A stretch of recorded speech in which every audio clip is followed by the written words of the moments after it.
Bismillahirrahmanirrahim.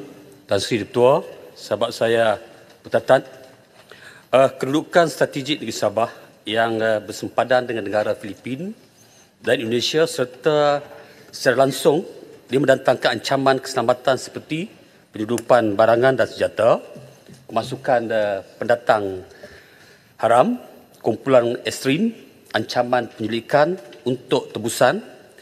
Maka dalam hal ini, kerajaan melalui pasukan keselamatan negara seperti PDRM, APMM dan Eskom, kita sentiasa komited untuk memelihara kedaulatan dan meningkatkan keselamatan serta ketenteraman awam di negeri Sabah. Secara keseluruhan, saya nak tegaskan bahawa situasi semasa ancaman keselamatan di Sabah adalah terkawal dan aman. Menerusi atur gerak pengoperasian aset dan anggota pasukan keselamatan dan penguasaan serta pelaksanaan pelbagai inisiatif yang dibuat dalam aspek keselamatan seperti berikut. Antara ialah pelaksanaan operasi sanggah di bawah silihan Eskom yang melibatkan operasi besar APMM, PDRM dan juga ATM. Kita ada operasi gasak. Ini gabungan pelbagai agensi keselamatan laut dan juga darat bagi membenteras elemen-elemen yang mempunyai kaitan dengan anasi asing, militan dan juga tali barut. Kita ada operasi bersepadu dan operasi bersepadu khas bagi menguatkuasa undang-undang terhadap elemen-elemen jenayah rentas sempadan. Ada operasi pusat pemeriksaan darat dan road checkpoint RCP di Kalabakan, di Sapi Nagoh, di Buluran, di laluan utama menghubungkan kawasan pantai timur dan barat Sabah, ya berhormat, bagi membasmi aktiviti penyeludupan dan penyusupan parti di kawasan daratan X-Zone. Kita juga operasi pengkalan pemeriksaan di laut atau sea checkpoint melalui penguasaan ke atas pergerakan kapal-kapal bukan konvensional dan bot-bot nelayan negara jiran di laluan khas yang ingin menjalankan aktiviti perdagangan barter trade di Sabah dan juga wilayah Persekutuan Labuan.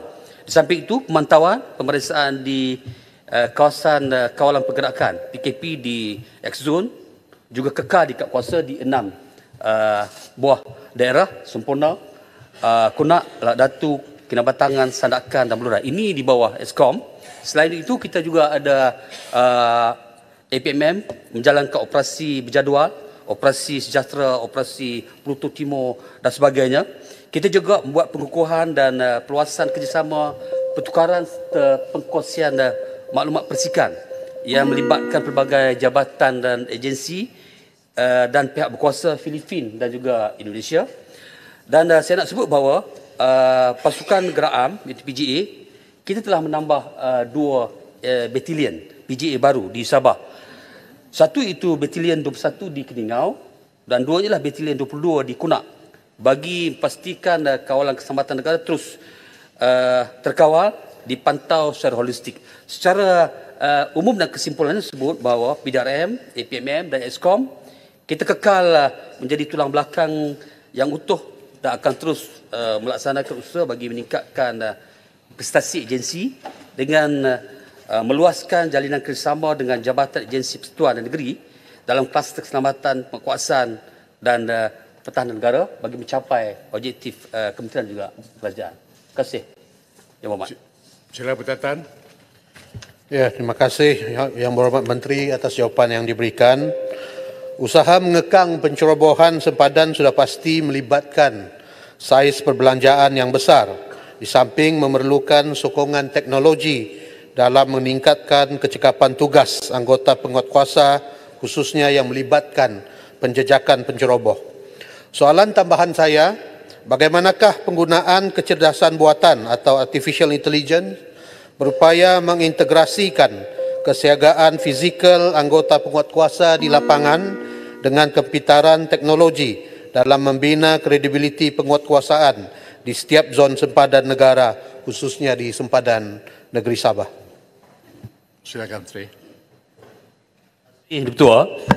Kita sedar bahawa ancaman sudah berbeza, teknologi makin meningkat dan Sebab itu dari masa ke semasa kita sentiasa meningkatkan keupayaan teknologi kita dan merujuk kepada soalan Ibu Muhammad berkaitan dengan penggunaan kecerdasan buatan AI dalam mengintegrasi kesiapsiagaan fizikal anggota penguatkuasaan di lapangan dengan Kementerian Teknologi dalam membina kredibiliti dan juga penguatkuasaan di setiap zon sepanjang negara, khususnya di sepadan Sabah, Yang Amat.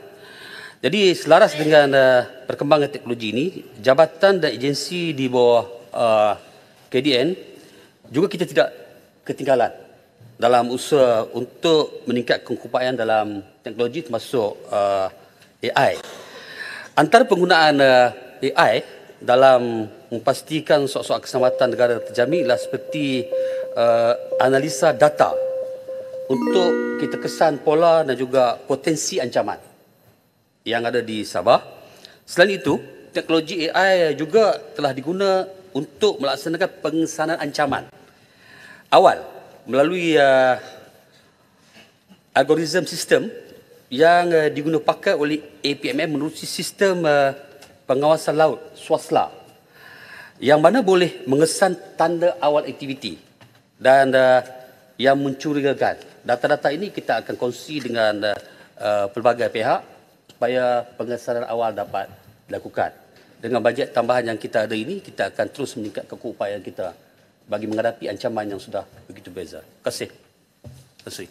Sila pendang. Terima kasih, Tan Sri Speaker. Tahniah, Tan Sri Speaker. Ini pakai necktie.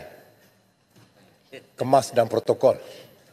Pakai necktie hari ini, kemas. Tahniah. Lawa. Saya balik kepada soalan saya.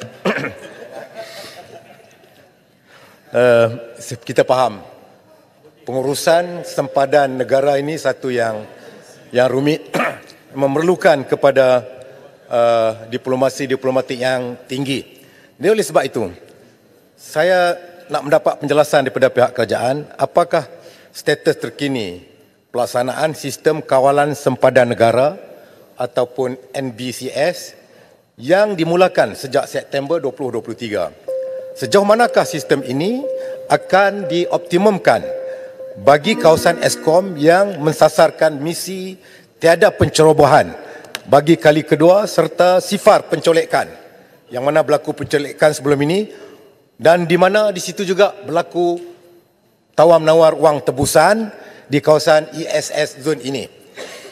Oleh sebab itu, sejauh manakah pelan pengukuhan keupayaan aset serta aspek penguatkuasaan Eskom dalam mendepani ancaman keselamatan sempadan baru, terutamanya penggunaan teknologi data raya dan juga AI di sebalik kecanggihan teknologi kawalan keselamatan di sepadan-sepadan kita yang ada sekarang. Sekian, terima kasih. Sila Menteri. Tan Sri, sebahagian soalan tadi sudah pun saya jawab.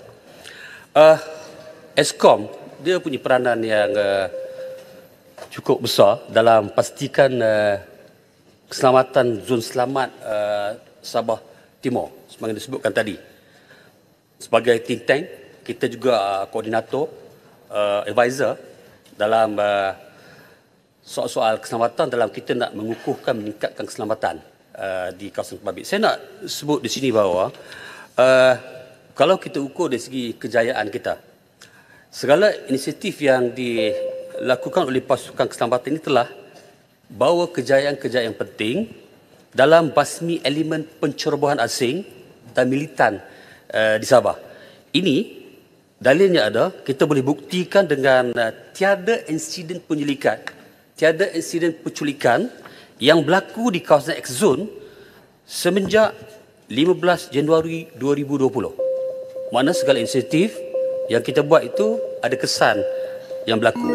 Melalui pemantauan sistem-sistem SWASLA yang saya sebutkan tadi, kalau saya nak sebut di sini, sehingga 31 Ogos 2024 juga telah merekodkan sebanyak 11,180 pengesanan, 184 sasaran curiga, 21 tangkapan.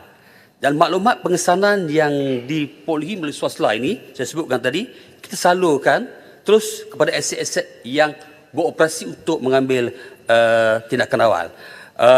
Jadi, secara umumnya saya sebut bahawa kita akan terus meningkatkan keupayaan kita walaupun kejayaan kita telah perolehi, namun dengan ancaman yang ada, kita sentiasa berwaspada dan ingin saya jelaskan bahawa kesiapsiagaan kita berada pada tahap yang cukup tinggi. Terima kasih.